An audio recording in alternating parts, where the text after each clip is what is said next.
Welcome, sleeping souls. Tonight, join the gentle historian in a hell, not of war, but of labor, where the blacksmith stands, hammer in hand, shaping the bones of a world. You've probably seen them in movies, hammering glowing iron in slow motion, with sparks flying majestically through the air. But trust me, being a real medieval blacksmith was nothing like a dramatic training montage. It was dirty, exhausting, blister-inducing work, and in most cases, it absolutely sucked. So, before you get comfortable, take a moment to like the video and subscribe, but only if you genuinely enjoy what I do here. And let me know in the comments where you're tuning in from and what time it is for you. It's always fascinating to see who's joining us from around the world.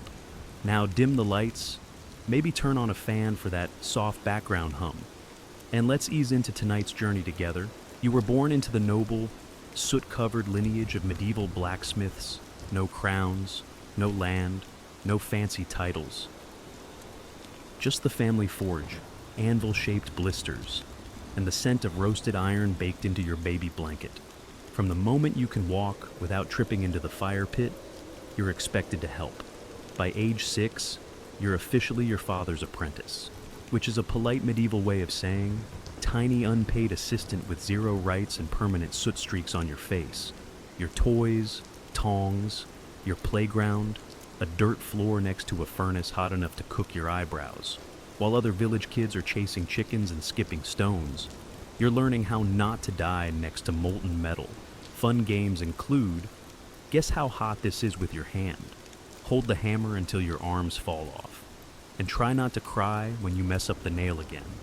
Your father, the blacksmith, is a terrifying, muscular man whose entire vocabulary consists of sighs, grunts, and the phrase, "hit it harder." He's got hands like tree bark and a permanent scowl etched from decades of smoke exposure and tax collectors. He teaches you everything: how to shape iron, how to fuel the fire, how to keep your mouth shut when a knight insults your work. You don't ask questions, you just observe, absorb, and obey. Mostly because asking questions results in a flying horseshoe and a week of silent treatment. Holidays, nice idea. You don't get those. The forge doesn't take breaks, and neither do you. Someone always needs something sharpened, fixed, or reforged. You learn quickly that free time is just the time between one job and the next. And while you're technically learning a trade, what you're really learning is pain tolerance, heat resistance, and how to fall asleep standing up.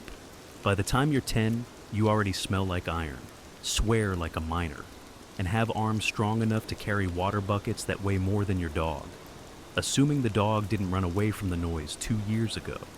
This is your life now. Welcome to the family business. Hope you like sweat, smoke, and 70 years of back pain.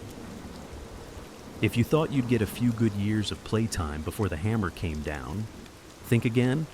Childhood in the medieval blacksmith's world is more of a suggestion than a phase. The moment you can lift a bucket without toppling over, you're drafted. Forget games, toys, or any concept of fun. Your playroom is a smoke-stained shed filled with sharp objects and open flames. Your jungle gym, a rack of tongs next to a pit of glowing coal, one wrong step, and you're getting an unscheduled lesson in how long your skin can sizzle before dad notices. Your official job title might be apprentice, but what it really means is do everything no one else wants to do and get yelled at anyway. You stoke the fire, pump the bellows, sweep the floor, clean the tools, restack the coal, and try not to get impaled by a falling horseshoe, all before breakfast. You get paid in food, stern nods, and the occasional grunt of mild approval, which in blacksmith language means you didn't completely ruin that today. Meanwhile, the village kids you once knew are out in the fields, maybe throwing sticks or learning how to milk goats. You envy them, even if they do smell like cheese and manure. They might grow up to be farmers or shepherds. Humble jobs, sure, but ones that involve fewer glowing weapons and surprise burns. You, on the other hand, are learning to make nails by hand. Nails, thousands of them, bent, twisted, and reheated again and again until they're straight enough to hold some lord's chicken coop together. If you're lucky, your father lets you swing a hammer on your own, right after he points out every single thing you're doing wrong. And don't even think about saying, "I'm tired." That phrase doesn't exist in the forge. Fatigue is weakness. Burnout is for candles. You keep swinging, keep sweating, keep smiling, or at least keep from crying where anyone can see. Because in the eyes of your master, who is also your dad, you're not a child anymore. You're a blacksmith in training, and the training never ends. The forge isn't just where you work. It's your entire existence. It dominates your senses, reshapes your muscles, and rewires your brain. By the time you're in your teens, it doesn't just feel like a place. It feels like a living creature, a hot, smoky, temperamental beast that you must feed, control, and fear. You know the sounds by heart, the bellows wheezing, the iron hissing in the water, the sharp clang of hammer on metal echoing like a war drum. There's a rhythm to it, like some brutal medieval symphony, and your body moves in time with it. Whether you're awake or half asleep, you stop noticing the heat after a while. That's not because it gets easier, it's because you've simply accepted it, like gravity or taxes. You know which stones get too hot to sit on, which coals burn quickest, and which parts of the floor are secretly trying to murder your feet. Your skin darkens from smoke, not sun. Your clothes, the same soot-stained tunic and leather apron you wear every day, smell like a mix of scorched wool, grease, and desperation. You don't own many things, but you do own this forge, not on paper. Mind you, your father still technically runs it, but in practice, it owns you. You start to forget what silence sounds like.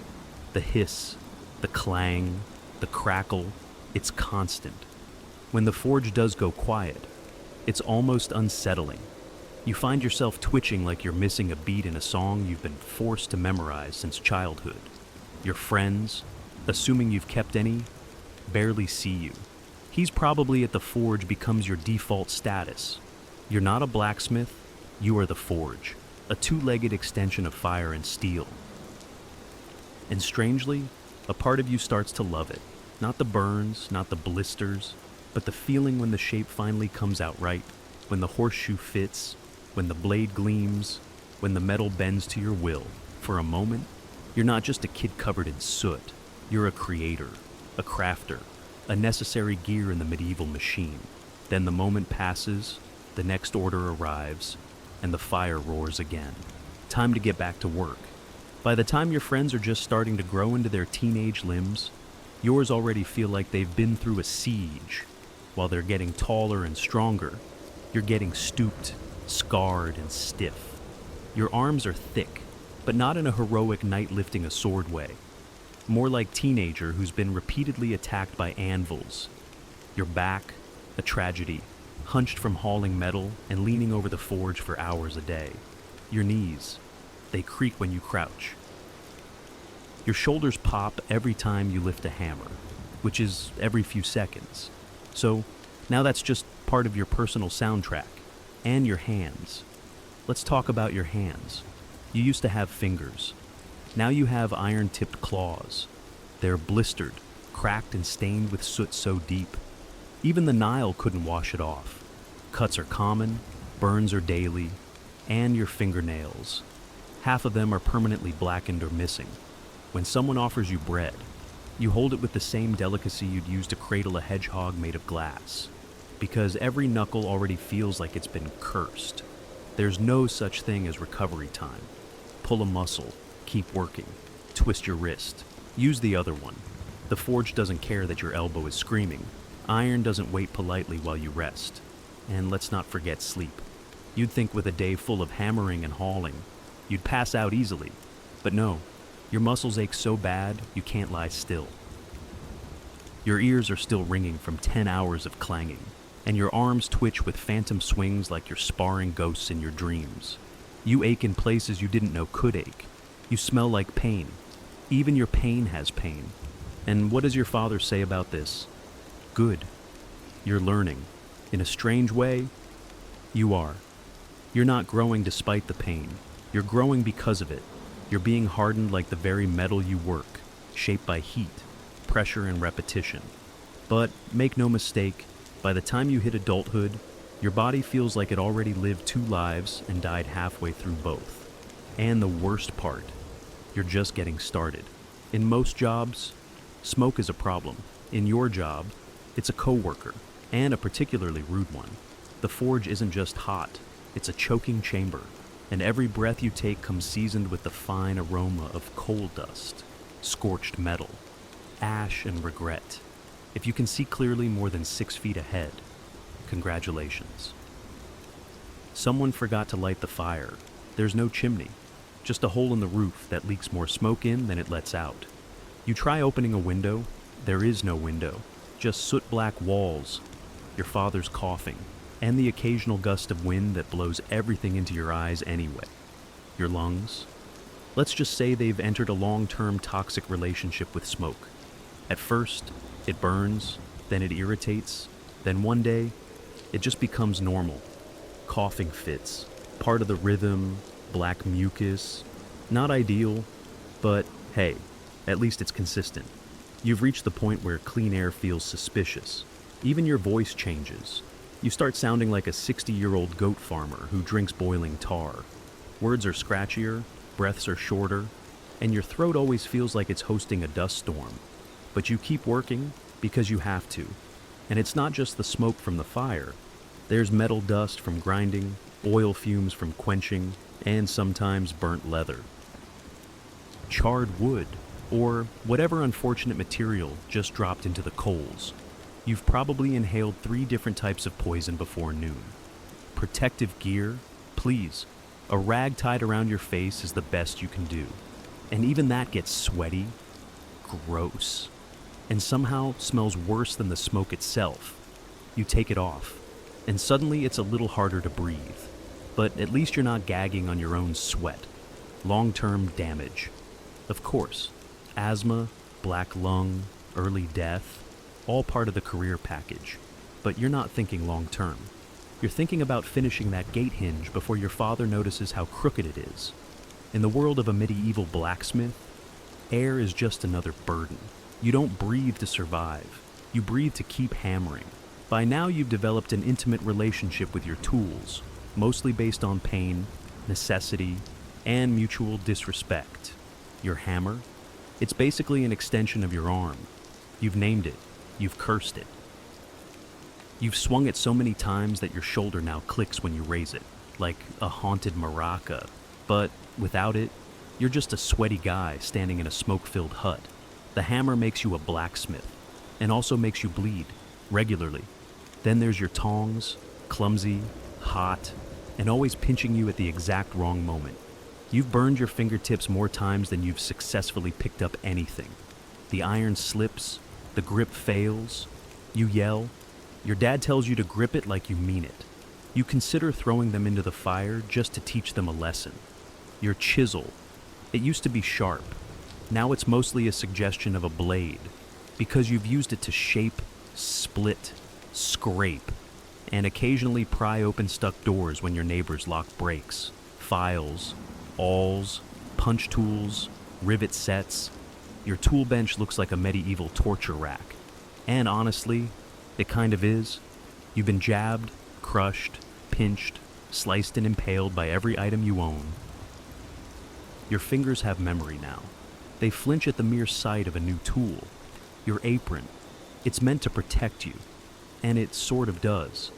If by protect, you mean catch hot metal shards and hold them close to your body like a smoldering hug.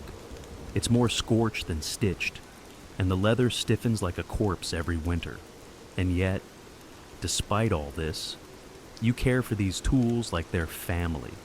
You sharpen them, oil them, line them up each night, because if one breaks, you're done. You can't work, you can't earn, you can't eat, no tool, no income. So, yes, your tools are your life, but don't be fooled. They've also declared war on your fingers, spine, and sanity. Every day, they whisper, "We help you survive, but we'll also slowly destroy you." And you say, "Yeah, that sounds about right. Now pass the hammer." You don't wear a crown, carry a sword, or lead armies. But without you, the village stops functioning by Tuesday. You're the blacksmith. And everyone needs you all the time, for everything. You're the medieval equivalent of customer service, tech support, and roadside assistance rolled into one soot-covered figure who smells like smoke and shame. The knight needs a new sword. You make it. The farmer breaks a plow. You fix it. A monk's bell cracks. A baker's oven door jams. A shepherd's gate latch won't close. Guess who gets called? That's right, you. Every single time. And they all act like you've just been waiting for their problem. They show up unannounced, mid-swing, covered in mud and entitlement. "I know you're busy," they say, "but could you just, the phrase that haunts you? But here's the best part. You never get thanked. They assume it's your duty, that you were born to serve. If their hoe works, their door closes, or their shield holds, they nod and walk away like you were the lucky one, as if you should be honored to repair their rusty bucket at sunset for half a loaf of stale bread. Payment, often inconsistent, sometimes in coin, sometimes in goods, sometimes in promises they forget by next market day. One man paid you with a dead chicken, good for soup. It wasn't. You're also the go-to fixer for problems that don't belong to you. Bent hinges from someone sitting on a gate. You fix it. Broken dagger from a drunk fight. You fix it. Mysterious piece of iron no one can identify, but absolutely must be fixed. Yep, still you. Yet, when the village praises anyone, it's the knight, the priest, or the miller with the extra fat goat. You, your background noise, a necessity, a reliable tool, not a person. But here's the secret. You know they couldn't last a week without your work. Their fields would stall, their homes would fall apart, their horses would limp, and while they may not sing songs about you, their entire world is quietly held together by your hands. You'd think peace would be good news. No raiders, no bandits. No screaming noblemen demanding a new sword by sundown. But for you, peace is terrible for business, because you, the blacksmith, may work on plows and hinges, but what really pays the bills is war. When there's fighting, everyone needs you. Weapons, armor, arrowheads by the hundreds. Even horseshoes wear down faster under the weight of panicked cavalry charges. You're flooded with work. The forge burns brighter. The coins roll in. You may be exhausted, but your belly is full, and your debt to the alehouse, momentarily forgotten. But then the war ends. The local lord declares a truce. The knights stop marching, and suddenly your orders vanish. No more swords, no more helmets. Just a farmer asking if you can sharpen a sickle, and maybe accept 3 onions as payment. And sure, you can make household goods, cauldrons, door handles, cooking spits, but there's not much profit in it. Everyone wants you to work like a wizard, but they want to pay you like a stable boy. You become a negotiator, a beggar and a merchant all at once, haggling for decent wages like your forge is a stall at market. And don't even think about raising your prices. People look at you like you just curse their cow, but you're just hammering metal, they say, as if molten iron bends itself into shape while singing church hymns. You start to miss the chaos, not the blood, not the burning villages, but the steady flow of orders, the purpose, the rush. When knights lined up outside your forge with dented shields and coin purses ready, you mattered. Now, you're making keys for locked doors no one locks, patching pots that should have been thrown out, and fixing tools so old they belong in a museum, not a field. Peace, for everyone else, means safety and rest. For you, it means economic anxiety and hunger. And deep down, though you'd never say it out loud, part of you whispers, "Wouldn't mind a small skirmish. Just a little one, maybe a minor border dispute. Because when swords break, you eat. Some jobs have an end, a clear finish line, a task completed, followed by rest, applause, or at least a warm bowl of stew. Blacksmithing is not one of those jobs. Your work is never done. Not today, not tomorrow, not even in your dreams. You fix one thing, and 3 more break. Patch a gate hinge. The wheel falls off the cart. Finish a batch of nails. Someone shows up demanding 10 more, but longer this time. And also, I can't pay you until harvest. You rise before the sun and go to sleep long after it disappears behind the trees. And even then, your brain keeps hammering. You dream of bellows, sparks, and that one customer who still owes you a half-dozen eggs and a thank you. Even the quick jobs never are. A villager walks in holding a mangled rake. It just needs a little fixing, they say. But, that's 2 hours of reshaping, reheating, hammering, and nodding politely as they ask. Is it ready yet? Every 5 minutes. And just when you think you can finally sit, maybe drink something that isn't lukewarm and smoky, your apprentice comes running. The farrier's ill. You need to shoe the horse. Of course you do, because you're the blacksmith. And around here, blacksmith means everyone else's last resort. The forge demands attention constantly. The fire won't stoke itself. The tools rust if ignored. Your anvil shifts in the summer heat. Your bellows crack in the winter cold. Everything is either falling apart or threatening to. Even holidays don't stop the work. Sunday is technically a day of rest, unless, of course, someone's ox cart breaks on the way to market. Then suddenly, you're in your apron, half awake, praying the priest doesn't walk by while you're hammering on the Lord's day. You don't keep a to-do list. That implies there's a point when it'll all be crossed off. There isn't, because blacksmithing isn't a job, it's a cycle. Work, fix, repeat.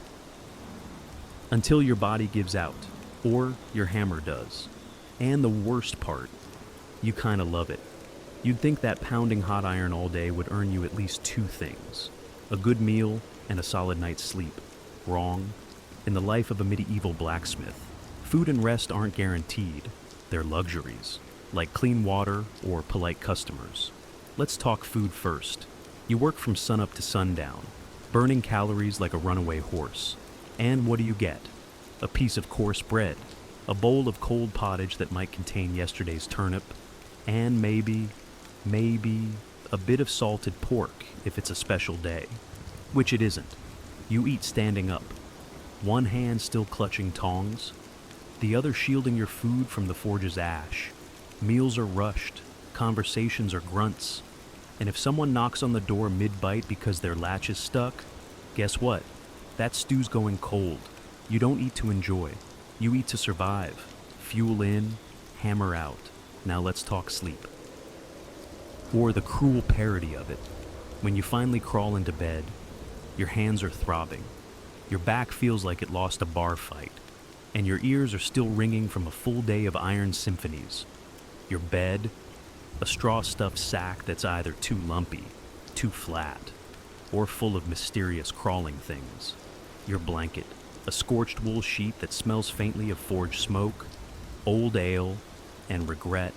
And just as your eyes are closing, your brain remembers that order you forgot to finish, or that hinge that cracked weird, or the payment you still haven't received for that wagon wheel 3 weeks ago. Sleep becomes a negotiation.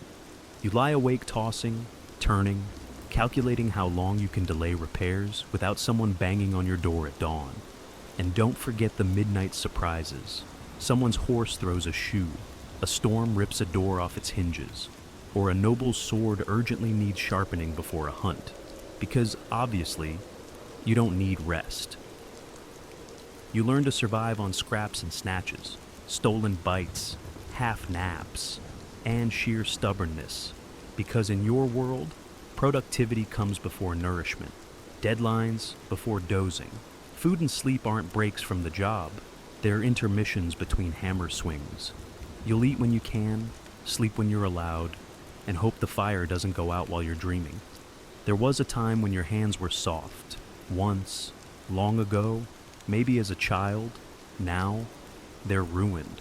Your fingers have become tools themselves, stiff, swollen, cracked, and calloused to the point where they barely feel anything except when it hurts. You can't hold a quill.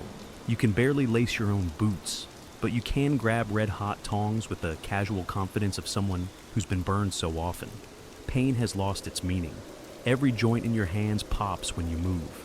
Your knuckles look like they've been mugged by a hammer. Your palms are a map of blisters, old, new, layered like tree rings. Need to figure out what season it is. Just check the blister count. More than 5. It's summer. You've lost fingernails. More than once, some came off clean, others didn't. You once crushed your thumb so badly it turned black for 2 weeks. You didn't stop working. You just switched hands and grunted more than usual. Cuts are constant. Sometimes it's a chipped edge. Sometimes a file bites you. Sometimes the iron fights back. Every week something leaks blood.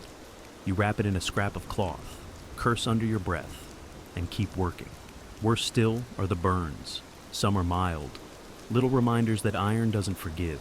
Others are worse. The kind that sizzle, bubble, and leave scars that tell their own stories. You've branded yourself more times than a cattle farmer. And at this point, you're not even mad about it. You're just used to it. Your grip strength is the only thing that's improved. You can crush walnuts like they owe you money. But dexterity, that's gone. You drop things. Your fingers shake when cold. You're 30 and have the hands of a 70-year-old knight who lost 3 wars and now plays tavern dice for soup. But despite it all, these hands are what keep you alive. They shape swords, fix hinges, and hold the hammer that holds your reputation. They hurt constantly, but they work, because in this life, it doesn't matter how broken your body is, as long as you can still swing. Let's be honest, you don't smell great. Actually, you haven't smelled clean since you were 5. The moment you became your father's apprentice, your personal fragrance took a permanent turn toward unwashed ashtray mixed with burnt bacon and desperation. Welcome to blacksmith life, where no matter how hard you scrub, you smell like fire, forever. The forge burns all day, and so do you. The smoke seeps into your clothes, your hair, your skin. Your sweat doesn't even smell like regular sweat anymore. It's more like smoked meat left out during a warm spring. You could bathe, in theory, but baths are rare, water is cold, and you're working 6 days a week, covered in soot, grease, and coal dust, before the sun's even fully up. So, what's the point? You'd be filthy again by breakfast. Your clothes are no help. You wear the same singed tunic and scorched leather apron every day. They haven't been truly clean since the last festival. And even then, someone spilled ale on them before noon. Now, they just sort of hang on your body like a protective layer of hardened funk. You try perfume. Forget it. It lasts 10 minutes before the forge eats it alive. Flowers wilt near you. Bread goes stale faster. Cats hiss when you pass. And the worst part, people notice. You walk into the tavern, and the crowd parts like the Red Sea.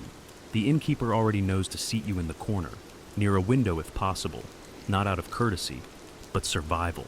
No one wants to share a bench with the human embodiment of a burnt fence post. Still, you take it in stride. A little shame is better than going unnoticed. You're known, people say, that's the blacksmith, with a mix of respect and nasal discomfort. You may not be the most charming man in town, but you're definitely the most aromatic. Besides, smelling like fire means you've been working. Smelling like iron means you've been crafting. And smelling like sweat-soaked leather dipped in soot and regret. Well, that just means you're a professional. You didn't choose this life. The forge chose you, through your father's calloused hands. And the iron expectations passed down like a rusty heirloom. And now, you're doing the same. Your son doesn't play with wooden swords or run wild through the fields. He fetches coal, pumps the bellows, holds the tongs steady while sparks rain down, and you mutter, "Don't flinch." He's maybe 7, but already smells like burnt metal and wet burlap. You feel a bit guilty, but only a bit. Because you're not being cruel. You're preparing him. This is the trade. This is survival. He watches you swing the hammer, and you see the way he stares, wide-eyed, half in awe, half in fear. You remember that look.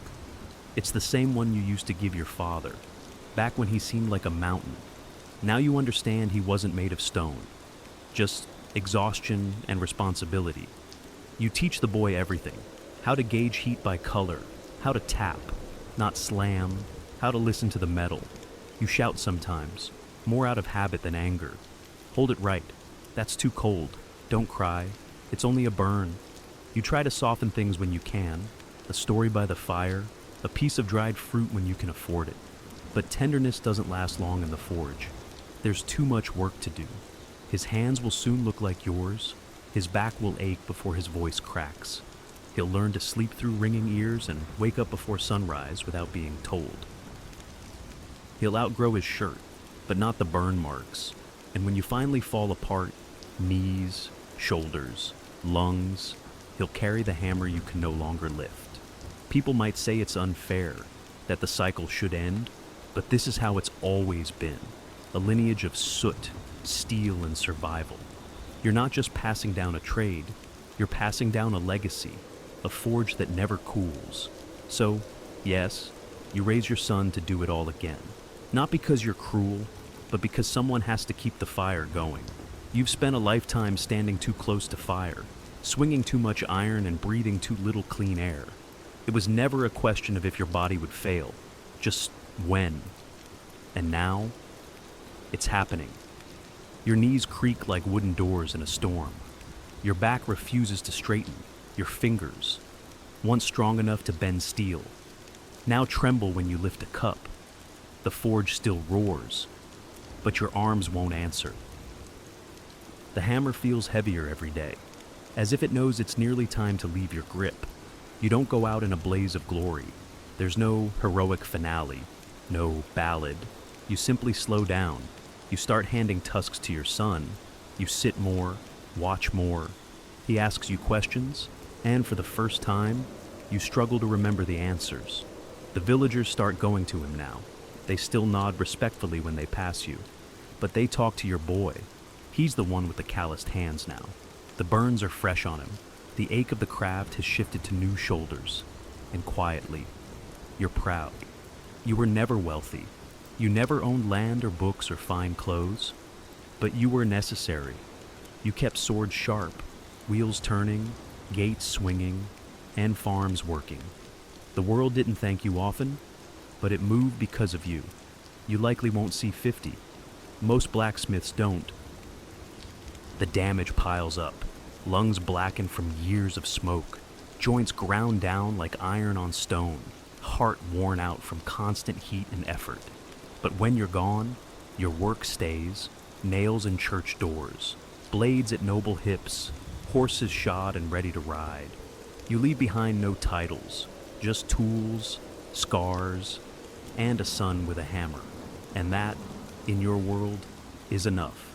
They may bury you in a simple grave. No gold, no statue, just a name carved in wood and a forge that still burns in your memory. But every clang that echoes through the village long after you're gone, that's the sound of you, still working. You were never a knight. You didn't ride into battle with banners flying or wear polished armor that caught the sunlight. But you made that armor. You didn't farm the land, but you made the plows that carved it. You didn't bake the bread, but you forged the oven doors. You didn't build the castle, but every nail in its beams, every hinge on its gates, they were touched by your fire. You were a blacksmith, and in the medieval world, that meant everything. While nobles argued and kings changed crowns, you stood by your forge, day in, day out, shaping the world piece by piece. 1,000 small things, rivets, hooks, braces, buckles, nothing that draws a crowd, everything that holds the world together. Your life was loud, but your legacy is quiet. No one wrote songs about your hammer. No bard praised your tongs. But every working wheel, every unbroken sword, every barn door that swings instead of falling, that was you. People walked past your forge and saw smoke. They smelled sweat and soot and assumed that was all. But inside was a symphony of heat and steel, of creation and endurance. You didn't just forge iron, you forged civilization. One horseshoe, one blade, one nail at a time. And now, long after your hands have gone still, the fire continues. Your son lifts your hammer, your grandson learns the heat. Your name might fade from memory, but the tools you built carry on, passed from hand to hand, generation to generation. You were never crowned, never honored, never celebrated, but without you, nothing moved, no carts rolled, no armies marched, no homes were secured. You were the foundation beneath the history books, the ember glowing beneath the stories of kings. And that matters more than anyone ever said aloud, because in a world made of wood, stone, and willpower, you were the fire, the silent spark that turned raw ore into progress. You weren't just part of the world, you kept it turning. Long before alchemy was associated with secretive European laboratories and robed mystics whispering over bubbling flasks, it was something far more sacred, far more ancient. Its true origin lies not in medieval Europe, but in the shimmering heat of ancient Egypt, where transformation wasn't a trick of science, but a divine principle etched into every corner of life and death. The ancient Egyptians had a word for it, chemia, derived from chem, meaning black land. It referred to the dark, fertile soil left behind by the annual flooding of the Nile. But this wasn't just a poetic nickname for their geography. It held deep spiritual meaning. To the Egyptians, black was the color of potential, of richness, of raw matter waiting to be transformed. And so, the land of Egypt itself became a metaphor for the transformative power of nature. This is where the word alchemy, alchemia, would eventually be born. But alchemy in Egypt wasn't just about turning base metals into gold. That obsession came later. For the ancient Egyptians, alchemy was everywhere. It was in the ritual of mummification, where the body of the dead was carefully preserved, transfigured, and prepared for eternity. It was in the temples, where priests blended oils, herbs, and minerals into sacred elixirs. It was in the stars, in the soil, in the very act of cooking bread and brewing beer. Transformation, they believed, was the language of the gods. In fact, Egyptian alchemy was never purely physical. It was spiritual at its core, to change something outwardly. You first had to understand it inwardly. This idea would echo through the centuries in alchemical texts from all cultures. Some legends say that these early Egyptian alchemists were guided by a divine figure, Thoth, the ibis-headed god of wisdom, magic, and the moon. According to lore, Thoth revealed the secrets of creation, transformation, and the soul's journey beyond death.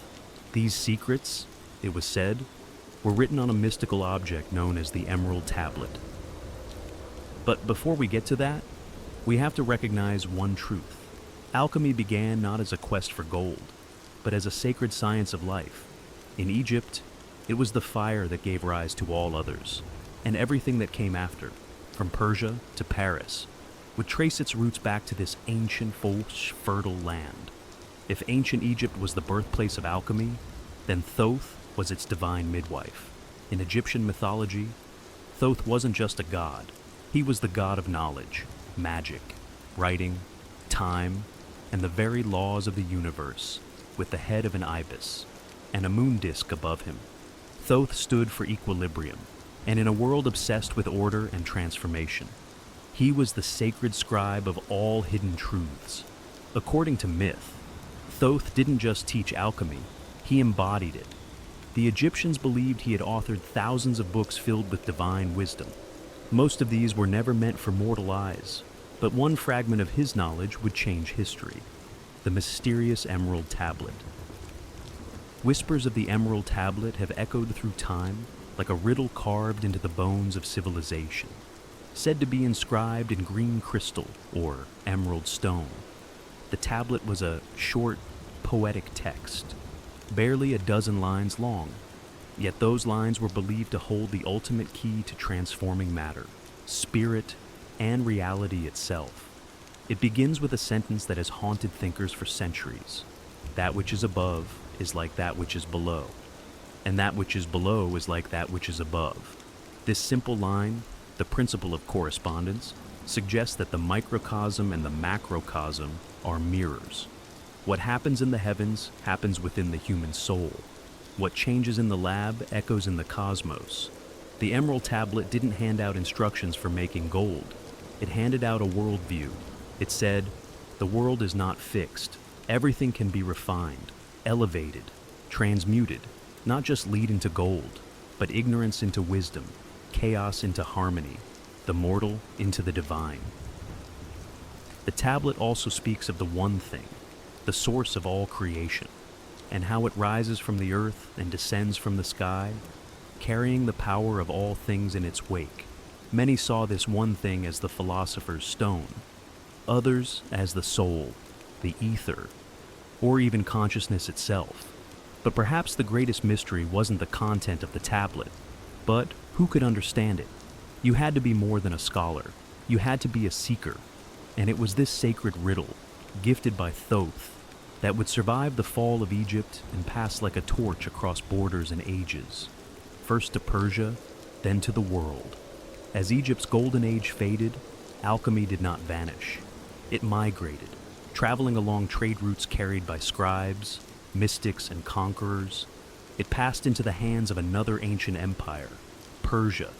But this was not merely a transfer of knowledge. In Persia, alchemy underwent a transformation of its own, one that blended spiritual fire with philosophical depth. The backbone of Persian alchemical thought was deeply shaped by Zoroastrianism, one of the world's oldest monotheistic religions. At its heart was the concept of duality, a constant battle between light and darkness, truth and falsehood, purity and corruption. Fire, the purest of all elements in Zoroastrian belief, wasn't just a symbol, it was sacred. It burned in temples, representing divine wisdom, and that fire would light the crucibles of early Persian alchemists. But while spiritual ideas burned bright, it was a Greek-Egyptian mystic named Zosimos of Panopolis who gave alchemy its first real voice, one that still echoes today. Living in Roman Egypt around the 3rd or 4th century CE, Zosimos was no ordinary philosopher. His writings fused technical descriptions of furnaces, stills and elixirs with strange visionary journeys. In his most famous dream, he sees himself dismembered, burned and transformed in an alchemical furnace. But rather than horror, this vision is divine. It's the symbolic death of the self, the purification of the soul. Zosimos didn't think alchemy was just about changing metals. He believed the alchemist must themselves be transformed, just as base matter must be broken down before becoming gold. The alchemist had to suffer, purify, and transcend. In his words, alchemy was a mystery of spirit and matter alike. He introduced the idea of spiritual alchemy, a concept far ahead of his time. Zosimos' writings are full of strange symbols, lions devouring serpents, men melting into colored vapors, divine beings emerging from fire. These weren't chemical notes. They were metaphors for the soul's journey toward perfection. Zosimos was also one of the first to stress that true knowledge couldn't be bought or memorized. It had to be earned. The path of the alchemist was a path of discipline, suffering, and revelation. His influence would ripple across centuries and continents. And though many of his texts were lost or misunderstood, one thing was clear: alchemy was no longer just a proto-science. It had become a sacred philosophy. As the embers of ancient knowledge flickered across the remnants of Egypt, Greece, and Persia, a new empire rose, and with it a golden age of wisdom. Under the banner of Islam, from the 8th to the 13th century, a vast intellectual renaissance began. While Europe descended into the Dark Ages, cities like Baghdad, Cairo, and Cordoba became sanctuaries for philosophy, mathematics, astronomy, and alchemy. At the heart of this revival stood a man whose name would become legend, Jabir ibn Hayyan, known in the West as Geber. More than a chemist, more than a philosopher, Jabir was a fusion of both. Often called the father of chemistry. His contributions to alchemy were so profound that they laid the foundation for modern science itself. Working in the courts of the Abbasid Caliphate in the 8th century, Jabir approached alchemy not as mysticism, but as a structured, testable discipline. He introduced laboratory methods still recognizable today: distillation, crystallization, sublimation. He invented new instruments, refined acids, and wrote over 100 texts, blending philosophy with chemical experimentation. But he didn't abandon the spiritual roots of the craft. Far from it. Jabir believed that everything in the universe was composed of combinations of 4 elements: earth, air, fire, and water, and infused with spiritual qualities. His system added a complex blend of numerology, astrology, and symbolism. In his view, every transformation in the material world mirrored a deeper transformation in the human mind. Jabir also introduced the idea of balance, or mizan, as the key to alchemy. Just as the body must be balanced to remain healthy, so must metals be balanced to attain perfection. Gold was not simply a metal, it was matter in perfect equilibrium. And if balance could be achieved through careful processes, then even the basest metal could be elevated. His influence didn't stay within Islamic borders. Over time, Jabir's texts were translated into Latin and circulated throughout medieval Europe, igniting a wave of Western alchemists who would build upon his teachings, often without even realizing they were standing on the shoulders of a Persian genius.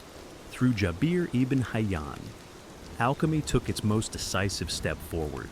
It was no longer just sacred symbolism, it was a method, a system, a science, and yet, it remained what it had always been: a map to transformation, both material and divine. As the Islamic world preserved and expanded the knowledge of the ancients, Europe remained cloaked in superstition and spiritual rigidity. But knowledge has a way of traveling, especially when it's too powerful to be contained. Slowly, piece by piece, alchemy made its way westward, smuggled through language, ink, and conquest. The bridge between East and West was built in places like Alexandria, once home to the Great Library, and later Toledo and Cordoba in Islamic Spain, or Al-Andalus, here, Christian. Jewish and Muslim scholars worked side by side in rare moments of intellectual harmony. Translators toiled over Arabic manuscripts, decoding the works of Jabir, Zosimos, and Aristotle, breathing forgotten ideas back into Europe. By the 12th century, Europe was starving for knowledge. The rediscovery of these ancient texts, especially on alchemy, was nothing short of a cultural detonation. But what arrived wasn't the practical science of chemistry alone. It was alchemy in its fullest form, a fusion of spirit, matter, and meaning. Monasteries began hiding strange manuscripts behind sacred scripture. Monks experimented with metals not just to purify them, but to purify themselves. And in hidden chambers and candlelit studies, European minds began to obsess over one idea: transmutation. The notion that base metals could become gold and that the human soul could do the same. One of the most influential texts to reach Europe was the Turba Philosophorum, or Assembly of the Philosophers, a mysterious dialogue among ancient sages discussing the secrets of nature. Then came the Picatrix, a massive Arabic grimoire filled with astrological and alchemical symbolism. These works didn't just pass on recipes, they carried worldviews, and those worldviews planted seeds in curious minds. The Latin translations of these texts circulated quietly, often disguised as religious or philosophical treatises to avoid accusations of heresy. After all, alchemy posed a threat. It challenged the fixed order of things. If lead could become gold, could a peasant become noble? Could man become divine? The church watched with suspicion, but alchemy's allure was too strong. It offered a hidden path to perfection, outside of dogma, outside of authority. By the late Middle Ages, Europe had taken the torch, the flame that once burned in Egypt. Persia and Baghdad now flickered in castles, monasteries, and secret societies. Alchemy had crossed the threshold, and it was about to evolve again. By the late Middle Ages, alchemy in Europe had transformed into something almost mythic. It was no longer just an intellectual pursuit. It was a holy quest, and at the heart of that quest lay one object, one idea, one obsession: the philosopher's stone. The stone wasn't just a chemical substance, it was a mystery wrapped in allegory, hidden in symbols and cloaked in riddles, said to have the power to transmute base metals into gold and grant immortality through the elusive elixir of life. The philosopher's stone became the most sought-after artifact in Western esoteric tradition. But to those who truly understood alchemy, the stone was not physical, it was spiritual. In alchemical manuscripts, it went by many names: lapis philosophorum, the red stone, the powder of projection. Some claimed it was a literal red crystalline substance. Others insisted it was a metaphor for spiritual awakening, but all agreed it was the key to ultimate transformation. Alchemists believed the universe itself was a living organism constantly striving toward perfection. Metals too were alive, growing slowly in the womb of the earth. Lead was simply immature gold. And just as nature evolved toward balance, man could evolve as well. The philosopher's stone was the accelerant of that evolution. European alchemists like Albertus Magnus, Roger Bacon, and later Paracelsus devoted their lives to understanding the processes of nature in pursuit of this ultimate truth. They built furnaces, studied astrology, collected rare minerals, and wrote cryptic texts filled with serpents, suns, dragons, and kings, all metaphors for the stages of inner and outer transformation. The stone's creation was said to follow a path called the magnum opus, or great work. It began with nigredo, the blackening, symbolic of death, decay, and the breaking down of ego. Then came albedo, the whitening, purification. Then citrinitas, the yellowing, illumination, and finally rubedo, the reddening, rebirth, and the emergence of the stone. But why hide this process in metaphor? Because true transformation, alchemists believed, wasn't meant for the uninitiated. The stone would reveal itself only to those who were ready, not just intellectually, but spiritually. To seek the stone was to seek perfection. And while many searched for gold, the wisest alchemists knew the only thing worth perfecting was the soul. As alchemy took deeper root in medieval Europe, it began to slip into the shadows. What was once open dialogue in temples and scholarly exchanges in courts now became hidden practice. The reasons were many: religious scrutiny, political fear, and the simple fact that alchemy's language had become a secret code, decipherable only to the initiated. The church, wielding enormous power, saw in alchemy both promise and danger. While some Christian mystics embraced it, seeing the transmutation of metals as a mirror of Christ's resurrection, others condemned it. The idea that man could manipulate nature, even achieve spiritual ascension outside of divine grace, was heretical. To avoid persecution, alchemists cloaked their teachings in allegory and symbolism. Thus began an era where alchemy went underground, hiding in secret societies, coded manuscripts and obscure symbols that only insiders could interpret. The Rosicrucians, a mysterious brotherhood that surfaced in the 17th century, claimed to hold ancient alchemical wisdom passed down from Egypt and Arabia. Their manifestos spoke of spiritual enlightenment, divine harmony, and the hidden sciences. Though no one could prove their existence, their ideas spread like wildfire, inspiring generations of seekers. Then there were the Freemasons, whose roots trace back to stone builders, but whose rituals echo deeply with alchemical philosophy: purification, transformation, inner light. Whether or not they practiced alchemy in the literal sense, their symbolic language aligned perfectly with its aims: the building of the perfect self. Alchemy also found refuge in books of secrets, texts like the Modus Liber, which contain no words, only a series of strange, symbolic images meant to communicate the great work, without uttering a single sentence. Other manuscripts were written in green language, a form of wordplay, puns and poetic double meanings that concealed their deeper truth. The alchemist's life had become one of duality. Outwardly a scholar, physician or monk, quiet, obedient, inwardly, a revolutionary, chasing the divine through fire and metal, spirit and stone. The very secrecy that threatened alchemy also preserved it, like a fire buried beneath ash. It smoldered unseen, passed down from master to apprentice, generation to generation. And in these quiet shadows, alchemy continued to evolve, not just as an early science, but as a living philosophy, one that would soon encounter its greatest challenge, the birth of modern chemistry. By the 17th and 18th centuries, a quiet revolution was brewing, one that would both inherit and bury the legacy of alchemy. The Age of Enlightenment had arrived.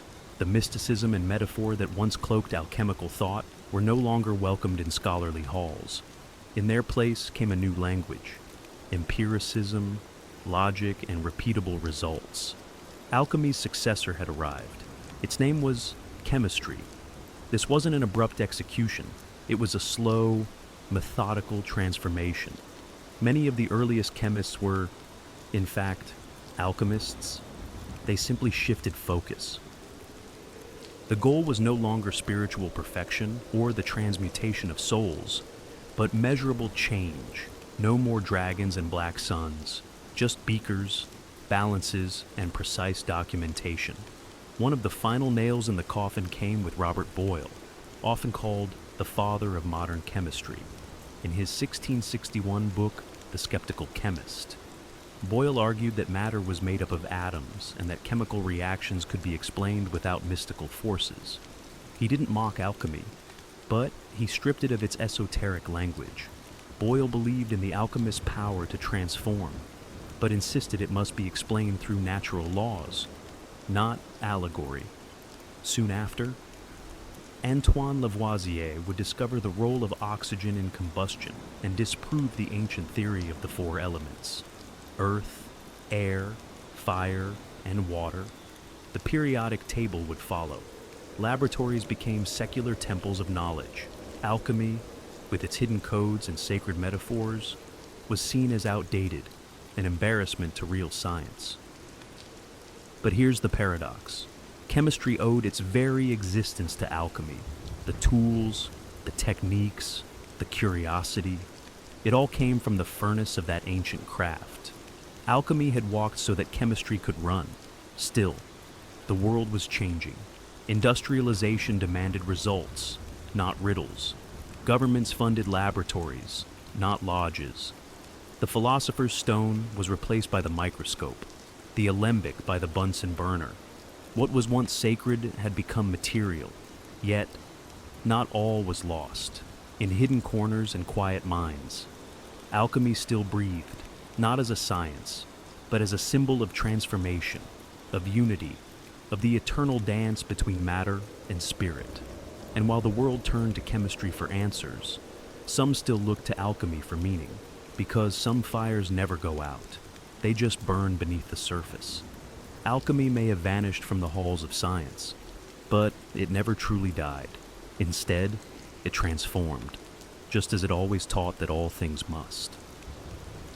What began in the tombs of Egypt, refined in the fire temples of Persia, and encoded in the hidden texts of medieval Europe, didn't simply disappear. It evolved, splintering into chemistry, psychology, medicine, and even modern spirituality. Its outward form was shed, but its inner message endured.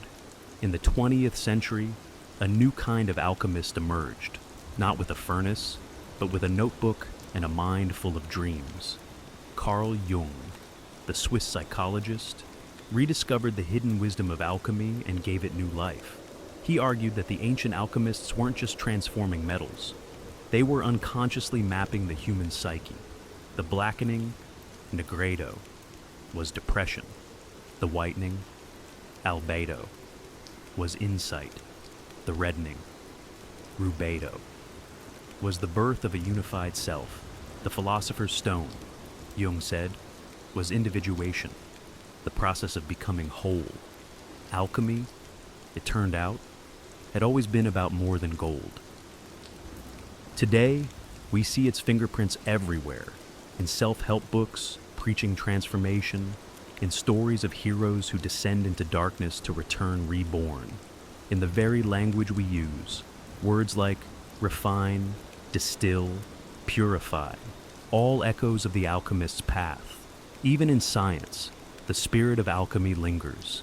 Chemists still transmute elements in nuclear reactors. Physicists speak of dark matter and unified fields, with the same wonder alchemists once had for ether and quintessence. The search for the fundamental building blocks of the universe continues. Only the language has changed. But perhaps the true legacy of alchemy lies in its insistence on wholeness. It never separated spirit from matter, or science from mystery. It taught that the transformation of the world begins with the transformation of the self, that behind every experiment was a sacred question.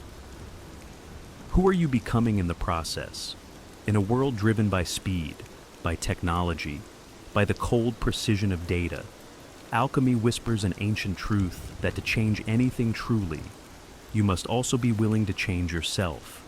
And so, the alchemist's fire still burns, not in crucibles, but in hearts, waiting, calling, transforming. Because alchemy was never just a science. It was a mirror. At first glance, Cappadocia seems like a surreal painting, its surface dotted with towering stone chimneys and rippling ridges carved by wind and time. Tourists marvel at the strange beauty above. But what most never realize is that the real wonder lies beneath their feet. Deep under this Turkish landscape is a forgotten world, a labyrinth of subterranean cities stretching for miles. These aren't simple caves or makeshift shelters. Their entire urban complex is hidden underground, complete with residences, chapels, wells, food storage, stables, and even schools. Some go down as far as 18 stories, housing thousands of people in the shadows of the earth. The most astonishing part, many of these cities were completely unknown until the mid-20th century. In 1963, a man renovating his home in the town of Derinkuyu knocked down a wall in his basement. What he found behind it wasn't brick or dirt. It was a tunnel. That tunnel led to another, then to a chamber, then to a spiral staircase. He had accidentally uncovered an ancient entrance to one of the largest underground cities in the world. It was as if an entire civilization had chosen to vanish beneath the ground, leaving behind no sign except silence. But Derinkuyu was just one of many.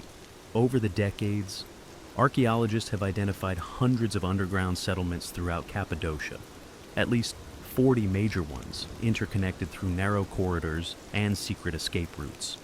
These weren't random burrows. They were deliberately planned and engineered. Massive stone doors could seal off passageways from the inside. Ventilation shafts brought fresh air from the surface. Wells tapped into underground aquifers, ensuring fresh water even under siege. Why would anyone build something so elaborate under the earth? That question has haunted historians for years. Theories abound. Were these cities hiding spots from invading armies, monastic refuges, secret spiritual sanctuaries? Or were they something far older, far stranger? Whatever the reason, one thing is clear. Cappadocia wasn't just a region. It was a refuge, a world beneath a world, a place where thousands could disappear from the surface and live their lives entirely underground. And the deeper you go into these cities, the stranger the story becomes. To understand why people built cities beneath Cappadocia, we first need to understand the land itself, because Cappadocia is no ordinary terrain. Millions of years ago, a series of violent volcanic eruptions buried central Turkey under layers of ash. That ash hardened into a soft, porous rock known as tuff, a material light enough to carve with basic tools, yet strong enough to hold its shape over centuries. Rain and wind shaped it into strange formations, fairy chimneys, conical towers, mushroom-like spires. The entire region looked like something torn from a dream or a different planet. But ancient people didn't just marvel at the rock. They worked with it.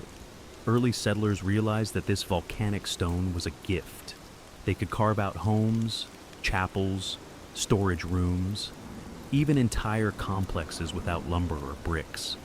And unlike surface dwellings, these stone chambers stayed cool in the scorching summers and warm during freezing winters. Above ground, they carved churches into cliff faces. But below ground, that's where the real magic happened. It likely began with simple caves, small hideaways to store food, to escape heat, or to shelter from storms. But over time, as threats grew and communities expanded, those caves grew too. They evolved into interconnected rooms, then levels, then networks. And once the digging started, it didn't stop. Entire societies vanished beneath the soil, carving deeper and deeper, not randomly, but with intention. Tunnels connected homes to kitchens, stables to wells, rooms to chapels.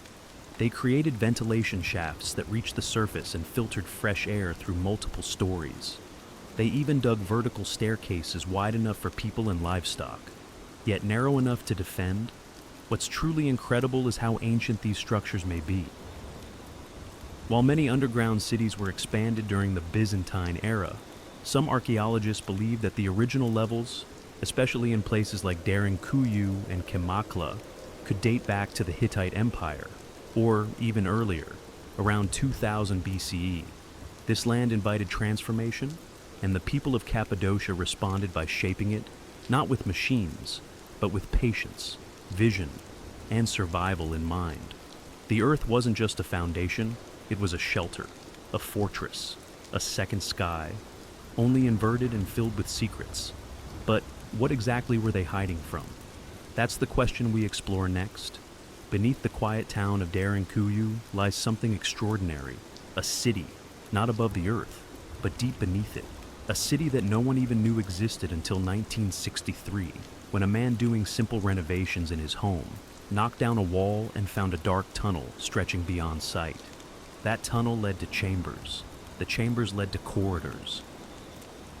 Staircases spiraled downward into the rock, leading from room to room, level to level, until, eventually, explorers found themselves standing 18 stories beneath the surface.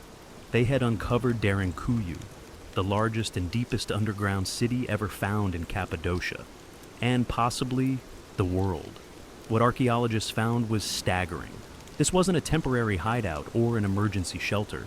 Derinkuyu was a living city, carved entirely out of volcanic stone. It had homes, churches, communal kitchens, wine and oil presses, storage rooms, schools, and even a baptismal chamber. It could house an estimated 20,000 people, along with their livestock and food supplies. It was engineered with remarkable precision. Massive rolling stone doors, shaped like millstones, could be pushed to seal off tunnels in case of attack. These weren't simple blocks. They were perfectly fitted, movable from the inside, and nearly impossible to force open from the outside. Ventilation shafts snaked upward through the rock, delivering fresh air to the deepest levels. Wells accessed underground aquifers to provide water without surfacing. There was even a mission school, complete with study rooms, suggesting that this city wasn't just about survival. It was about continuity, teaching, worship, community. But here's what makes Derinkuyu so mysterious. We don't really know who first built it, or why. Some believe it was expanded by early Christians fleeing Roman or Arab persecution.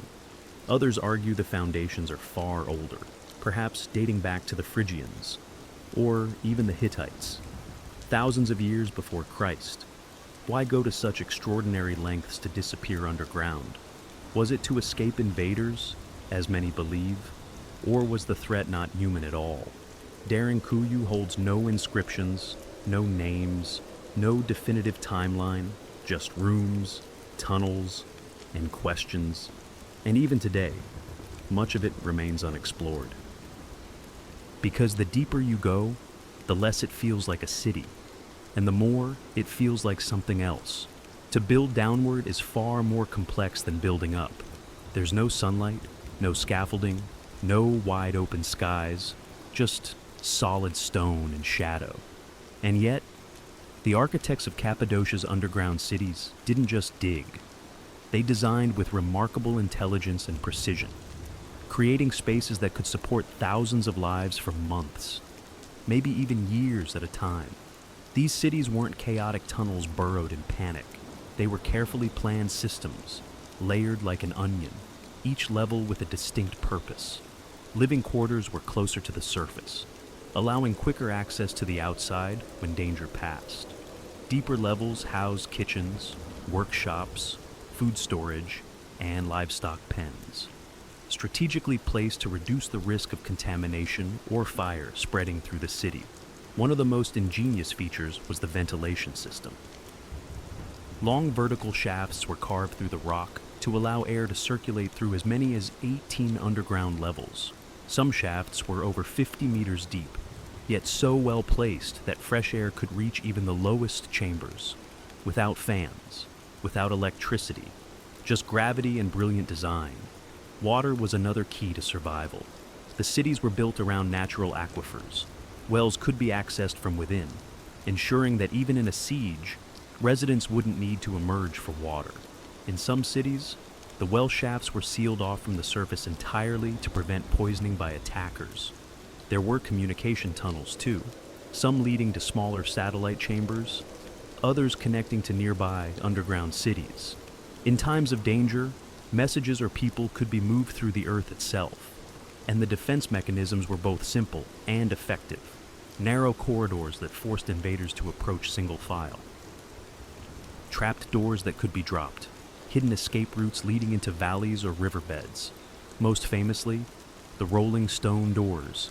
Massive round slabs that could be rolled into place to seal off a passage in seconds. From the outside, they looked like part of the wall. From the inside, they were a last line of defense. Every decision, every design, pointed to one truth. These cities were built for survival, not for days, not for weeks, but for long-term habitation under extreme threat. Which raises the question, what kind of danger required this level of preparation? And was it ever truly gone? For centuries, scholars have asked the same haunting question. Who were the people of Cappadocia hiding from? What kind of threat drove entire populations to dig into the earth, not just for shelter, but to live? The most common theory points to invaders. Central Anatolia was a crossroads of empires. From the Assyrians to the Persians, from the Romans to the Byzantines, the region was constantly under threat. Later, Arab raids during the early Islamic period would push Christian communities to seek refuge underground. Derinkuyu and Kaymakla may have become sanctuaries during these waves of violence, allowing people to disappear into the rock and wait for danger to pass. But there's a problem. The depth, complexity, and sheer scale of these underground cities suggests they weren't built in a rush. This wasn't a desperate act. It was a long-term plan, requiring generations of digging, engineering, and refinement. Some of the deepest chambers appear to predate Christianity entirely. So, who built the first layers? Some historians trace the earliest tunnels back to the Hittite Empire nearly 4,000 years ago.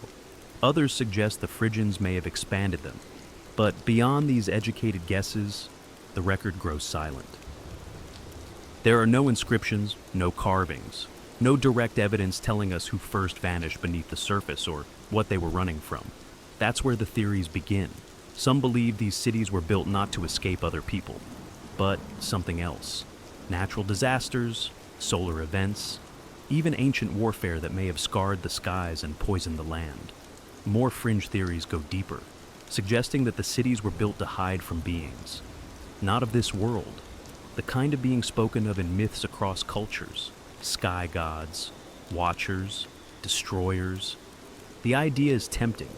If you look at the level of secrecy, the air shafts disguised from view, the escape routes, the stone doors, it almost feels like the builders were trying to disappear completely, as if whatever they feared didn't just attack, it hunted. While these ideas remain speculative, they reflect the central mystery. No matter how many layers archaeologists uncover, the core question remains unanswered. Who were they hiding from? And did it work? Because sometimes the deeper you dig, the darker the truth becomes. Imagine living not just a day, but months, maybe even years, entirely underground. No sunlight, no open skies, just stone walls, flickering oil lamps, and the ever-present hush of life beneath the earth. This was reality for thousands in Cappadocia during times of threat. But what did daily life actually look like inside these vast underground cities? Despite the darkness, these spaces weren't lifeless. They were alive with routine, carefully structured for communal survival. Families lived in multi-room compartments. Kitchens were located on lower levels to manage smoke more efficiently. And food was cooked in clay ovens, the scent of baked bread lightly mixed with the damp smell of stone and livestock. There were churches and chapels, carved with crosses and altars, some even containing intricate frescoes. People didn't just survive here. They prayed, worshipped, and practiced rituals. There were communal areas for meetings, schooling rooms for children, and long corridors that echoed with voices and footsteps. Lighting came from oil lamps, dozens of them scattered along the passageways. Smoke was channeled through cleverly designed shafts that doubled as ventilation. Yet, life here wasn't easy. Fresh air was limited, darkness was constant, and silence, when it fell, was absolute. Water was drawn from deep wells tunneled into aquifers. Grain was stored in sealed chambers to prevent spoilage. Wine presses and olive oil vats have been found carved into the rock, suggesting that even underground, life had flavor and ritual. The cities were built for the long haul. They weren't a last resort. They were a prepared reality. Livestock, sheep, goats, chickens, were kept in dedicated pens, usually near the entrance levels for easier management and ventilation. Their presence served a dual purpose: food and warmth. Despite the confined spaces, the builders understood the psychology of survival.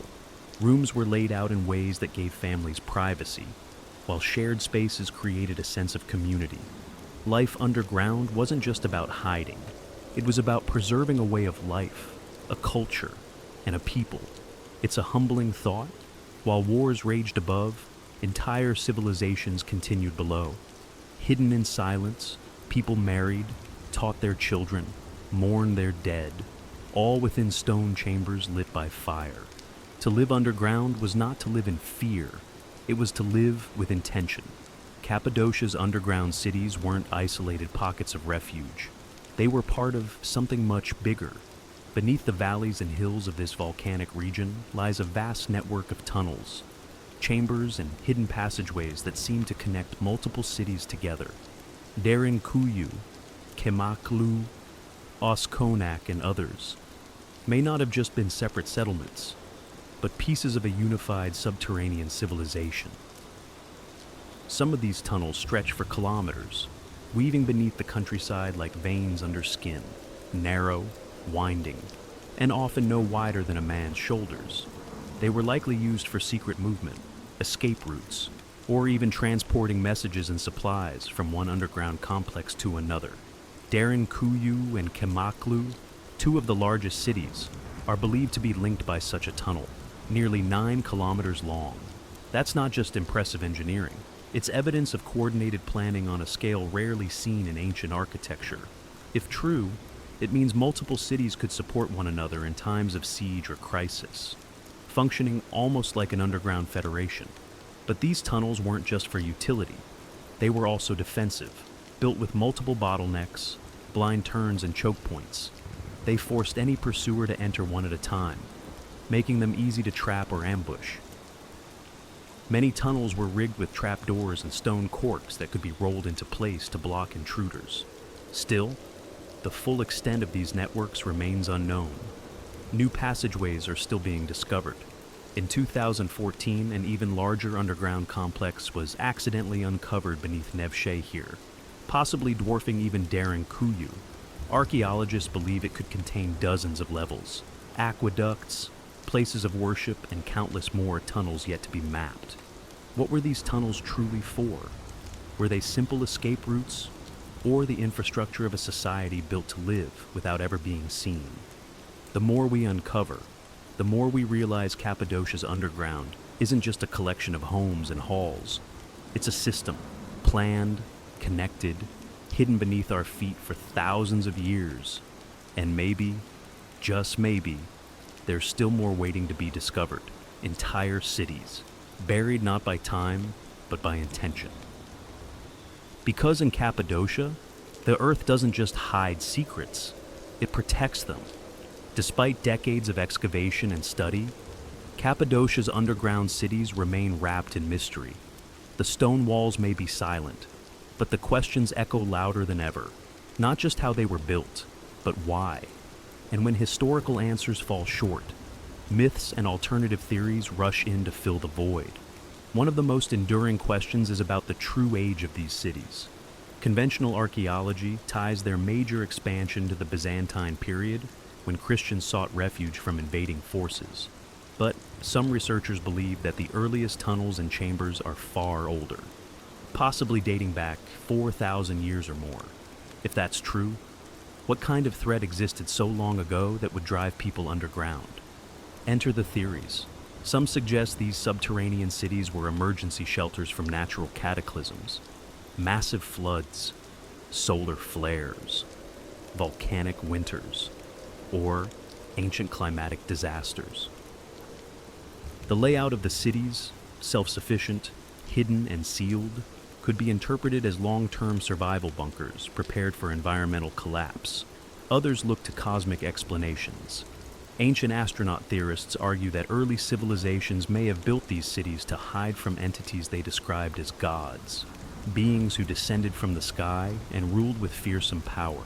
Could the underground cities have been a shield from something not of this earth? One local legend speaks of giants that once roamed the surface, driving people below. Others tell of fire from the heavens and enemies that came with burning eyes. To the modern ear, these may sound like metaphors or memories distorted by centuries of oral tradition, but they hint at something terrifying enough to push entire cultures into the rock. There are also theories tied to the symbolism of the earth itself. In some ancient traditions, descending into the ground represents a journey into the underworld, a metaphorical death and rebirth. Were these cities spiritual sanctuaries, places of ritual transformation, or were they never abandoned, but forgotten on purpose? The truth is, no single theory explains it all. The scale, the age, the precision, it doesn't fully fit into our existing historical framework. And maybe that's the most unsettling part, because sometimes what lies hidden isn't just history, it's the edge of something we were never meant to understand. Today, visitors to Cappadocia walk through dreamlike landscapes, over valleys carved by wind, past fairy chimneys glowing orange in the evening sun. Hot air balloons drift quietly overhead, but beneath their feet, the ground is hollow. Beneath the beauty lies a world carved in darkness, one still holding its breath after thousands of years. The underground cities are now open to tourists. Visitors descend narrow stairwells, pass through low-arched tunnels, and stand in rooms where people once lived in silence, waiting for danger to pass. And yet, only a fraction has been uncovered. Some chambers remain sealed, some tunnels collapse into shadow, some doorways lead nowhere, or so it seems. These aren't just ruins, they're testaments, proof that people will do whatever it takes to survive, to protect their children, to preserve their beliefs, to vanish when the world turns hostile. And in that act of vanishing, they left behind a kind of message, not written in language, but in stone. We don't know their names, we don't know their stories, but we know this. They were planners, engineers, visionaries. They created something that could endure centuries of silence, something that might have been meant never to be found. Cappadocia reminds us that history isn't always on the surface. Sometimes, the most profound truths are buried, on purpose, hidden from conquerors, hidden from the curious, hidden, maybe, from time itself. And what remains? Mystery. Mystery in the perfect fit of the rolling stone doors. Mystery in the air shafts that still pull wind from the deep. Mystery in the miles of unexplored tunnels, still untouched, still dark. Maybe the real purpose of Cappadocia's underground world will never be known. Maybe it isn't meant to be. But as you walk through those chambers, with the weight of rock above and the silence pressing in, you feel something ancient stirring, a presence, a whisper, not of fear, but of endurance. Because when the world above was chaos, the people of Cappadocia looked down and chose to survive, in the dark, together, and the earth, it seems, has kept their secret well, to the ancient world. Sleep was not an escape from reality. It was an entryway into something deeper. Dreams weren't dismissed as random thoughts or figments of imagination. They were taken seriously. In fact, they were considered messages, sometimes warnings, sometimes prophecies, and often direct communications from gods or spirits. For ancient civilizations, the boundary between the physical and spiritual world wasn't sharp, it was porous. And in sleep, that boundary grew thin. The act of dreaming was sacred, mysterious, and often terrifying.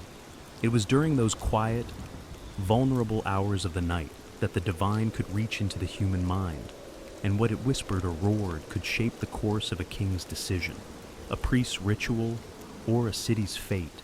In almost every early culture, from the river valleys of Mesopotamia to the temples of Egypt and the academies of Greece, dreams held an elevated status. People believed they were being visited not by fantasy, but by real forces with real consequences. Dreams could foretell war. They could reveal betrayal. They could offer healing or demand sacrifice. Ignoring a powerful dream wasn't just seen as foolish.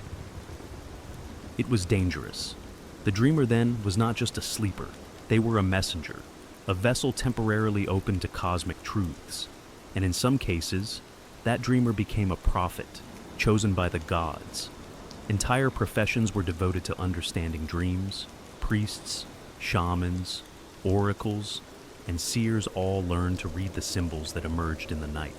A snake in a dream could be a symbol of transformation or a deadly omen.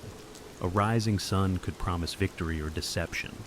Depending on the context, each culture had its own codes, but the belief was universal. Dreams mattered, even today. Fragments of that ancient wisdom linger. We speak of following our dreams or waking up to a realization. But in the ancient world, dreams weren't poetic expressions. They were maps, warnings, sacred intelligence delivered while the conscious mind slept. This was the world before Freud, before REM cycles, before science tried to measure what the ancients already feared and revered. Because to them, the dream world was real, and to walk through it was to walk with gods. The first civilization to leave written records of dreams were the Sumerians, who lived in Mesopotamia over 5,000 years ago. They didn't view dreams as random images. To them, dreams were direct transmissions from the divine, often complex, symbolic, and deeply consequential. Among the ruins of their cities, archaeologists uncovered clay tablets etched with dreams, some personal, others political. Dream interpretation wasn't a novelty. It was a structured practice, taught, studied, and respected.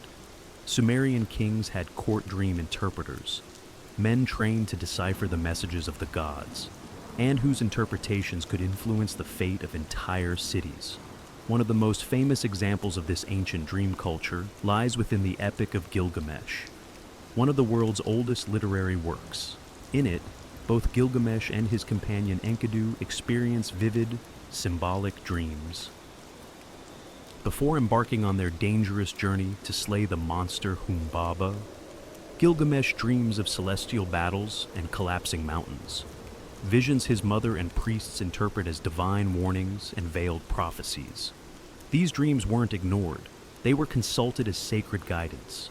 The Sumerians believed that there were two types of dreams, one sent by gods to help or instruct, and others that were empty, simply echoes of the day.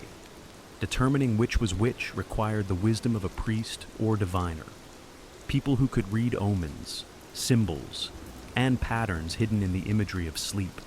Temples often had special chambers where priests, or even kings, would sleep in hopes of receiving divine visions. This ritual practice, known later in other cultures as incubation, may have originated with the Sumerians. These sacred dreams were seen as oracles, sometimes even more trusted than waking signs. Dreams could also serve as political tools. A ruler claiming divine dreams could strengthen his legitimacy or justify major decisions. The gods told me in a dream wasn't just spiritual, it was power. In the Sumerian worldview, the universe was alive with meaning, and dreams were its language. Every image, whether a storm, a lion, or a falling star, carried cosmic significance. And in a land where gods walked among men, to dream was to listen. To ignore those dreams was to risk the wrath of the heavens themselves.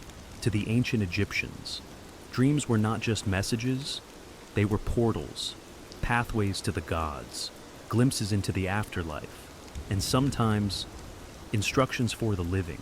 In a culture obsessed with eternity, sleep wasn't merely a time of rest, it was a rehearsal for death. And dreams were communications from the realm beyond. Egyptian texts show that dreams were considered both deeply personal and powerfully prophetic. Like the Sumerians, Egyptians categorized dreams into two kinds: truth dreams, sent by the gods or spirits to guide, heal, or warn, and false dreams, which were misleading or born of bodily imbalance. Temples dedicated to gods like Serapis and Thoth were known to practice dream incubation. Worshippers would sleep within temple walls, hoping to receive divine dreams. These temple dreams were often recorded, interpreted by priests, and even carved into stone. In some cases, a person might receive not just visions, but healing through dreams. One of the most fascinating artifacts is the Ramside Dream Book, dating to around 1300 BCE. This papyrus scroll is essentially a catalog of dream symbols and their meanings. It lists over 100 dreams, each paired with an interpretation. For example, if a man sees himself eating crocodile flesh, it means he will gain power over his enemies. Another entry warns that dreaming of drinking warm beer means impending sorrow. These interpretations were taken seriously. Pharaohs, generals, and priests all sought the counsel of dream interpreters, who acted as intermediaries between the dreamer and the divine. Egyptian mythology also linked dreams to the car, the soul. During sleep, the car was believed to leave the body and travel to other realms. What it saw there returned as dreams. Sometimes these were visions of loved ones long dead, or encounters with gods bearing messages. Occasionally, dreams were considered visits from malevolent spirits, and protective spells were recited to keep such forces at bay. Even in tomb inscriptions, dreams appear. Kings described how gods came to them in the night, offering divine sanction for their rule or guidance for their legacy. In the land of pyramids and gods, dreams weren't illusions, they were revelations. And to dream was to step briefly into the eternal. In ancient Greece, dreams occupied a space between medicine, mythology, and philosophy. To the Greeks, dreams were more than personal. They were cosmic messages delivered by gods, heroes, or even forces from the underworld. But unlike earlier civilizations, the Greeks also began to ask why we dream, planting the first seeds of psychological thought. The most sacred place for dream revelation in Greece was the Asclepion, a healing temple dedicated to the god Asclepios, the divine physician. Pilgrims came from across the Mediterranean to sleep inside these sanctuaries in a process called incubation. Before sleeping, they would bathe, fast, pray, and sometimes offer sacrifices, all to prepare their bodies and souls to receive healing dreams. In these dreams, it was said that Asclepius himself would appear, diagnosing their illness or prescribing a cure, sometimes even performing dream surgery. Temple priests, called therapeuti, interpreted the dreams, and applied treatments based on what the gods revealed. This blend of medicine and mysticism was highly respected, and it worked, or at least seemed to. The walls of Asclepions were covered in inscriptions thanking the gods for miraculous recoveries. But dreams in Greece were not only for healing, they were political and prophetic too. In Homer's epics, dreams come directly from Zeus. In the Iliad, the god sends a deceptive dream to Agamemnon to influence battle strategy. In the Odyssey, Penelope speaks of two gates of dreams, one of horn, from which true dreams emerge, and one of ivory, from which come lies. Dream interpretation became a respected craft.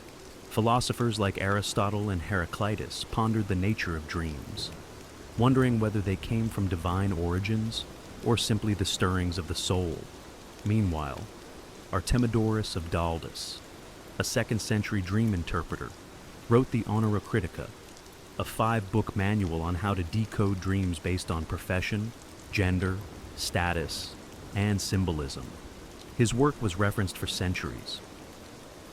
The Greeks believed that during sleep, the soul loosened its grip on the body, floating in a liminal state where it could glimpse deeper truths. Whether sent by gods or born from inner reflection, dreams were never meaningless. To the Greeks, to dream was not just to see visions, it was to momentarily touch the divine mind. In the ancient world, dreams weren't just reflections of the mind, they were often believed to be prophecies. Many civilizations saw the dream state as a space where time unraveled, allowing the future to bleed into the present. To dream was sometimes to witness fate before it arrived, and that knowledge carried both great power and deep responsibility. Across Sumer, Egypt, and Greece, history is filled with rulers, generals, and prophets who acted based on their dreams. One wrong interpretation could cost a kingdom. One correct reading could change the course of history. In Mesopotamia, dreams of celestial omens, falling stars, dark suns, or blood-red rivers were seen as signs of coming war or disaster. Priests kept detailed records of these dreams, looking for patterns that might predict the fate of empires. These records weren't just stored, they were consulted during times of crisis. The Egyptians also viewed dreams as divine warnings. Pharaoh Thutmose IV famously claimed his reign was foretold in a dream, one in which the Sphinx spoke to him, promising kingship if he cleared the desert sand from its body. Whether fact or political storytelling, that dream secured his legitimacy in the eyes of the people. In the Greek world, prophetic dreams played out on the battlefield and in political chambers. Before major decisions, leaders sought omens, either through dream incubation or by consulting oracles like those at Delphi, who often dreamt as part of their rituals. Even Alexander the Great was said to have dreamed of the Egyptian god Serapis before conquering Persia, taking it as a sign of divine favor. But prophecy wasn't only for kings. Everyday people also believed dreams could foretell marriage, childbirth, illness, or death. Artemidorus's Honora Critica included thousands of such interpretations. Dreaming of losing teeth, a death in the family, dreaming of flight, a sudden change in fortune. The belief in prophetic dreams gave ordinary people a sense of access to the divine, a glimpse into the hidden threads of fate. But it also created anxiety. What if you missed a warning? What if you misunderstood? In a world where gods whispered in dreams, sleeping wasn't just a private act. It was a conversation with destiny. In the ancient world, healing didn't always come from herbs or blades. It often came from dreams. Sacred healing sanctuaries, known as dream temples, existed across many ancient cultures. Here, the sick didn't just seek medicine, they sought divine intervention. And the treatment began not with potions, but with sleep. The most famous of these were the Asclepians in ancient Greece, dedicated to Asclepius, the god of healing. But this wasn't a Greek invention alone. Earlier civilizations in Egypt and Mesopotamia also believed that dreams could reveal cures or offer spiritual purification. These temples weren't places to escape illness. They were places to encounter the source of healing. often through a divine dream. The process was called incubation. A pilgrim would purify their body through fasting, bathing, or ritual sacrifice, before lying down in a sacred chamber, usually at night. The goal was simple but profound: to dream with intent, to open the self to divine contact. In these dreams, gods or spirits would appear, offering advice, cures, or even performing dream surgeries. Some dreamed of snakes coiling around their bodies, sacred symbols of Asclepius. Others saw themselves bathed in light or touched by divine hands. When they awoke, temple priests, trained dream interpreters, would listen, translate, and prescribe actions based on the dream. Sometimes it meant drinking a special brew, walking a certain path, or offering thanks with a sacrifice. In some cases, the dream itself was considered the healing. These temples weren't isolated or fringe. Thousands of people visited them.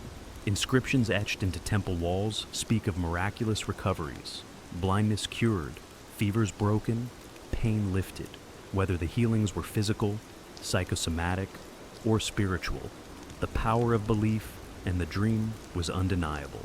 Dream healing crossed cultures. In Egypt, people visited temples of Serapis or Imhotep, seeking similar nighttime revelations. In Mesopotamia, temples to Gula, the goddess of medicine, offered spaces for dream divination and ritual sleep. What united all these practices was a shared belief. The body and soul were connected, and the soul spoke most clearly in dreams. Healing wasn't just about the flesh, it was about harmony between the human and the divine. In these sanctuaries of silence, dreams weren't just seen as stories, they were medicine. In the ancient world, the realm of dreams was not only a place of prophecy or healing, it was also a space where the dead could speak. Many ancient civilizations believed that dreams provided a rare and sacred moment when the veil between the living and the dead grew thin. To dream of a departed loved one was not seen as a simple expression of grief or memory. It was often believed that the spirit of the deceased had truly returned, bearing messages, warnings, or unresolved requests. These dream encounters were powerful, emotional, and deeply significant. In Egypt, where the afterlife was central to belief, dreams were thought to offer a direct link to the underworld. The soul, or Kar, was believed to travel freely during sleep, even visiting the dead. If a deceased family member appeared in a dream, it could mean they were displeased, in need of offerings, or simply reaching out with guidance. Egyptians sometimes wrote letters to the dead, left in tombs or shrines, asking for protection or help, hoping the request would be answered in a dream. In Mesopotamia, dream encounters with the dead were treated with reverence and caution.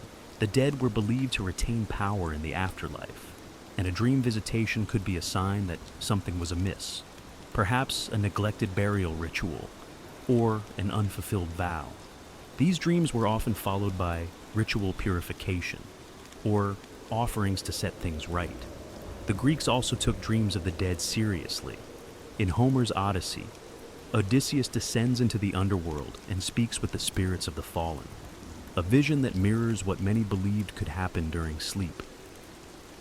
The philosopher Heraclitus once said, "The waking have one world in common, but the sleeping turn aside, each into a world of his own." That private world was where the dead could slip through. Even beyond Europe and the Middle East, many cultures held similar views, that the dead were not entirely gone, and that dreams were their language. When the voice of a lost parent or child spoke in the night, it wasn't poetic, it was real. To the ancients, sleep was not a place to forget. It was where the past could still reach out, and sometimes ask to be remembered to ancient civilizations.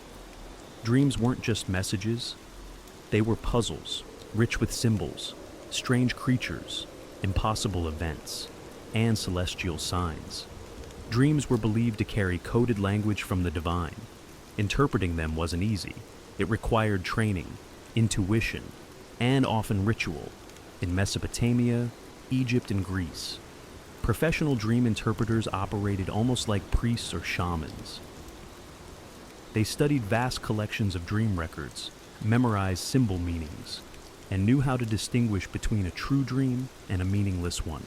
Their interpretations could influence public policy, medicine, and even warfare across cultures. Certain dream symbols appeared again and again, and they were rarely literal. A snake might mean danger in one dream, transformation in another. Seeing fire could be a warning of destruction or purification. Flying might symbolize the soul breaking free of earthly burdens, or a longing to escape something in waking life. In Egypt, dream books outlined hundreds of these symbols. Dreaming of drowning might signal an emotional storm to come. Seeing oneself blind could foretell a spiritual awakening, or a painful truth hidden in plain sight. These were not guesses. They were part of a vast ancient language of symbols, refined over generations. In Greece, Artemidorus of Daldis compiled the Honora Critica, a 5-volume manual of dream analysis. He emphasized that dream interpretation wasn't universal. Context mattered. A farmer dreaming of a flood meant something very different than a sailor dreaming the same. The Honora Critica is one of the earliest known texts to suggest that personal experience shapes dream meaning, a remarkably modern idea for the 2nd century. Dream interpretation was also tied to divination. Dreams were seen as one thread in a web of omens, signs, and sacred messages. Dreamers might consult oracles, draw lots, or perform ritual offerings to clarify what they had seen. Some even kept dream journals inscribed on papyrus or clay, not just for personal insight, but to share with their community.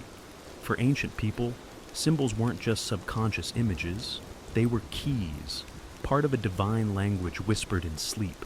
And understanding that language meant unlocking the will of the gods, the forces of fate, and the secrets of the soul. To the ancients, a dream wasn't just a story. It was a message in code, sent from the stars. Today, we often treat dreams as fleeting fragments, strange images quickly forgotten after we wake, or at best, material for therapists and artists. But to the ancients, dreams were far more than mental noise. They were sacred, structured, and respected. They offered guidance, healing, connection with the dead, and glimpses of the divine. Dreams were a part of the fabric of life, woven into medicine, religion, and governance. So, what happened? As science and rationalism rose, particularly in the post-Enlightenment West, dreams were reclassified. No longer messages from the gods, they became neurological byproducts, electrical impulses, memory fragments, or emotional processing. The sacred became clinical. The symbolic was reduced to chemical. But even now, in moments of grief, change, or deep intuition, dreams still matter. We still search them for meaning. A dream of a lost loved one can bring closure. A recurring nightmare can reflect stress, or a truth we don't want to face. Modern psychology, beginning with Freud and Jung, tried to reclaim some of that ancient understanding, recognizing that dreams hold power, even if we no longer call it divine. What the ancients understood is that the dream world is not separate from life. It is a mirror, reflecting not only our fears and desires, but something bigger, something eternal. Whether it was a god speaking from the darkness, a warning about tomorrow's storm, or the voice of a parent long buried, dreams offered something society could not provide during waking hours, a conversation with the unknown. And maybe that's what we've lost, the humility to listen to what sleep might be trying to tell us. Across time and civilization, one belief remained constant. Dreams are not random, they are doors. And the question isn't whether they're real, it's whether we're willing to walk through them. In every ancient temple, every scroll and tablet, we hear the same whisper. Pay attention, close your eyes, not to forget the world, but to understand it. Because in the silence of night, when the noise of the world fades, we might just hear what the Sumerians, Egyptians and Greeks already knew, that dreams are not echoes of the mind. They are the language of the soul.